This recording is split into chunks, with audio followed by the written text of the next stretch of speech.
Hello, नमस्ते, good evening.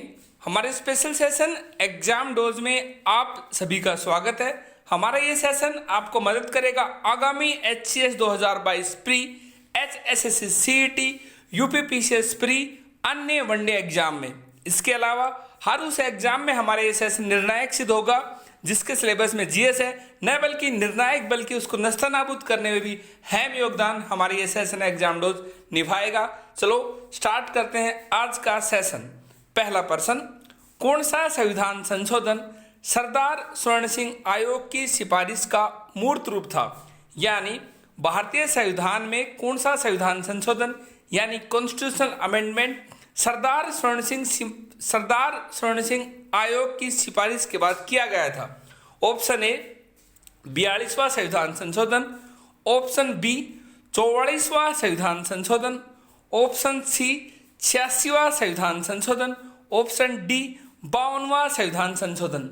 हम आपको बता दें इसका सही आंसर है ऑप्शन ए, यानी भारतीय संविधान में 42वां संविधान संशोधन सरदार स्वर्ण सिंह आयोग की सिफारिश के बाद किया गया था और इसी संविधान संशोधन को कहा जाता है मिनी कॉन्स्टिट्यूशन यानी मिनी संविधान, यानी हम कह सकते हैं लघु संविधान कहा जाता है इसी संविधान संशोधन को। एग्जामिनर आपसे ये पूछ सकता है कि किस संविधान संशोधन को भारतीय संविधान में लघु संविधान यानी मिनी कॉन्स्टिट्यूशन कहा जाता है? आपका आंसर होगा 42वां संविधान संशोधन, जो कि सरदार स्वर्ण सिंह आयोग यानी उसकी सिफारिश के बाद किया गया था। अब बात करते हैं कुछ संविधान संशोधन की।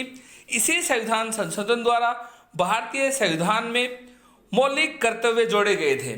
मौलिक कर्तव्य जो कि भारतीय संविधान के अनुच्छेद 51 सब क्लोज ए में है। इस समिति की सिफारिश पर भारतीय संविधान में सिर्फ 10 मौलिक कर्तव्य जोड़े गए थे। इसके अलावा 11 मौलिक कर्तव्य 86वें संविधान संशोधन द्वारा 2002 में जोड़ा गया था। इस तरह अब प्रेजेंट में भारतीय संविधान में 11 मौलिक कर्तव्य हैं। 11 मौलिक कर्तव्य भारतीय संविधान में उस वक्त के सोवियत संघ, आज के रशिया के संविधान से लिए गए थे।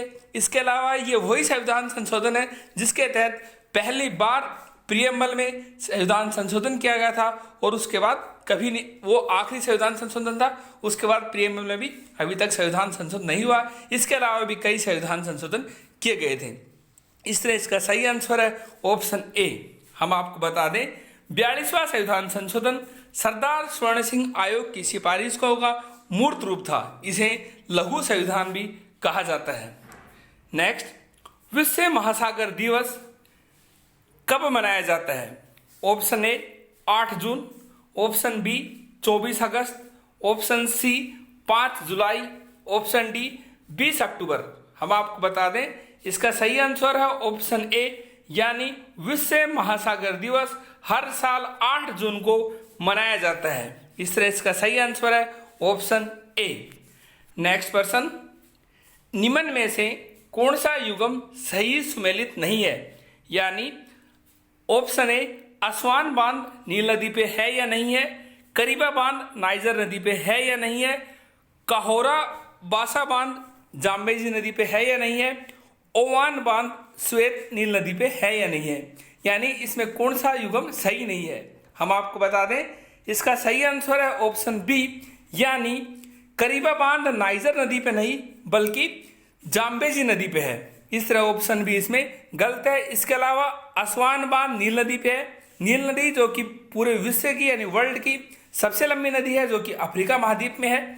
इसके अलावा नाइजर नदी भी अफ्रीका महाद्वीप में है जिसे ऑयल रिवर भी कहा जाता है, लेकिन जो करीबा बांध है वो नाइजर नदी पे नहीं है बल्कि जाम्बेजी नदी पे है, वो भी अफ्रीका महाद्वीप की है। इसके अलावा कहारो बासा बांध भी जाम्बेजी नदी पे है और करीबा बांध भी जाम्बेजी नदी पे है। इसके अलावा ओमान बांध भी श्वेत नील नदी यानी व्हाइट नील रिवर पे है, जो कि जिससे कि आगे जाके नील नदी बनती है। इससे इसका सही आंसर है ऑप्शन बी।